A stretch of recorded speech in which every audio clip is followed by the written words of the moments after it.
Hello everyone, with you is Mariana and I will show you how to work with Egoista tube gel. I'm applying acid-free primer, then a thin layer of rubber base and I cure for 30 seconds. Now using tube gel I'm starting to sculpt the length.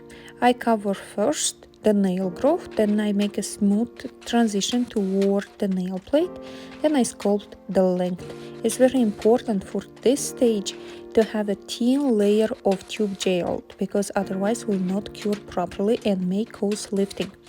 To melt the tube gel I'm using 99% alcohol, and the reason why I use a wood stick instead of the brush because this way I'm using less liquid. Once I'm satisfied with the results, I cure for only 20 seconds. Then I'm using the tweezer and pinching tool, and I pinch, most important, the nail growth and will create a beautiful C-curve. I place the pincher and I cure on a lamp for another 60 seconds. Look at this beautiful arch. Now using almost double amount of tube gel, we start to build the proper structure. I'm placing an apex zone, and now using a wood stick I am trying to make a smooth transition to the cuticle. To the cuticle and side holes, the thickness should be 1 millimeter, so you need to have the transparent layer.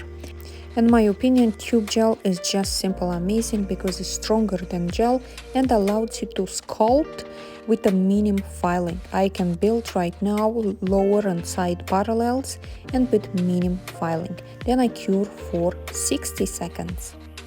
After final cure, we remove the sticky layer and we start to perfect the shaping. Hope you found this instruction useful. If you have any other question, feel free to ask in the comment section below, and please don't forget to put like.